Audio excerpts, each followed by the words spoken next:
سەرۆکۆماری عێراق لە پەیامێکدا ڕایگەیاند ئەم دۆخەی ئێستای عێراق قبوڵکراو نییە. ڕێبەری ڕەوتی سەدر هەموو شتێکی پەکخست و بە فراکسیۆن و پەرلەمانتارەکانیشی وتووە بەشداری دانیشتنی ئەم دووشەمەیی تایبەت بە هەڵبژاردننی سەرۆککۆمار نەکات. ئێران ژمارەیەک درۆن ڕەوانەی کوردستان دەکات. سڵاوتان لەبێ لە شارپرێسەوە هەواڵی ڕۆژتان پێشکەشەکەم. دکتۆر بەرهەم ساڵح سەرۆککۆماری عێراق پەیامێکی بڵاو کردەوە و ڕایدەگەێنێت ئەم دۆخەی ئێستای عێراق قبوڵکراو نییە. عێراق پێویستی بە ئەمن و یاسا هەیە نەک سەرکوتکاری. دکتۆر بەرهەم ساڵح سەرۆککۆماری عێراق لە میانی پێشکەشکردنی وتەیەکدا لە مەراسیمی شەهیدی عێراق ئەمڕۆ شەمە ڕایگەیاند پێویستمان بە پێداچوونەوەی جددی لە دۆخی سیاسی عێراق و بنیادنانی پەیماننامەیەکی نوێی سیاسی هەیە. سەرۆککۆماری عێراق داواشی کرد هەوڵەکان بۆ پێکێنانی حکوومەتی نوێی عێراق خێرا بکرێن و داواشی کرد پەنا بۆ بژاردەی دیموکراتی بۆ هەڵبژاردننی سەرۆککۆمار ببرێت هاوکات حکوومەتێک پێک بهێنرێت کە خواست و داواکاری هاوڵاتیان بەدی بێنێت. دکتۆر بەرهەم هۆشداریشی دا و ڕایگەیاند ئەم دۆخەی ئێستای عێراق قبوڵکراو نییە چونکە عێراق پێویستی بە ئەمن و دەستور هەیە بیپارێزێت نەک سەرکوتکاری. موقتەدا سەدر ڕێبەری ڕەوتی سەدر هەموو شتێکی پەکخست و بە فراکسیۆن و پەرلەمانتارەکانیشی وتووە بەشداری هەڵبژاردننی سەرۆککۆمار نەکەن لە دانیشتنی ڕۆژی دووشەمەی ئەنجومەنی نوێنەراندا. حەسەن ئەزاری سەرۆکی فراکسیۆنی سەدر لە ئەنجومەنی نوێنەرانی عێراق لە کۆنگرەیەکی ڕۆژنەمەنیدا ئاشکرای کرد سەدرەکان بەشداری دانیشتنی دووشەمەی ئەنجومەنی نوێنەرانی عێراق بۆ هەڵبژاردننی سەرۆککۆمار ناکەن.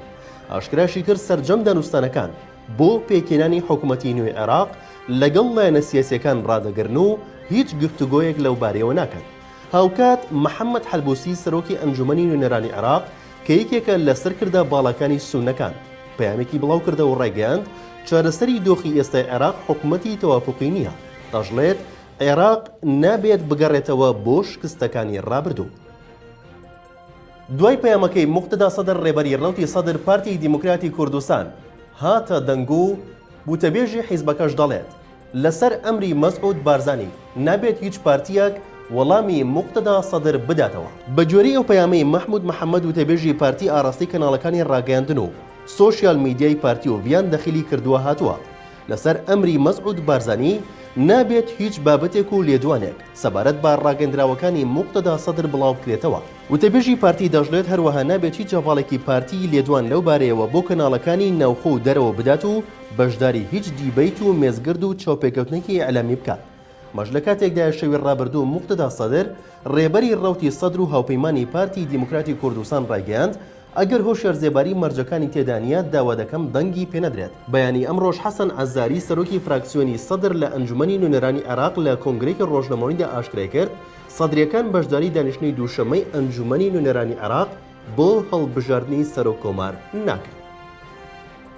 بە گوێرەی سەرچاوەکان ئێران ژمارەیەک درۆنی پێشکەوتووی لە فڕۆکەخانەی قامیشلۆ جێگیر کردووە.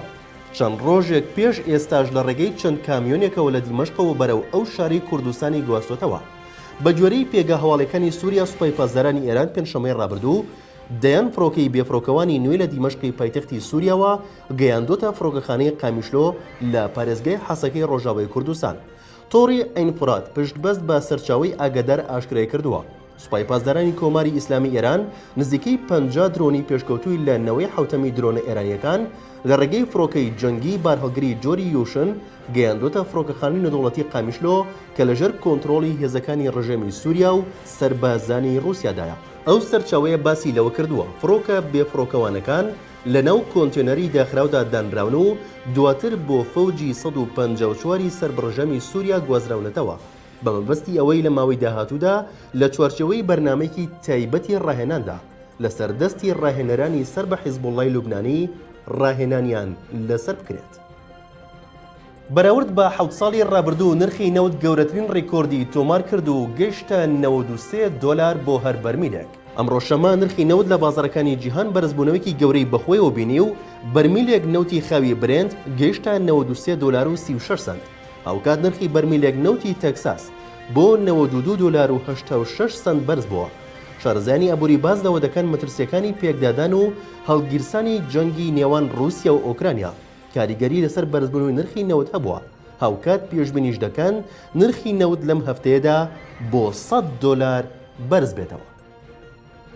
لە شارپرێسەوە هەواڵی ڕۆژتان پێشکەش کرا. شاد و بەختەوە.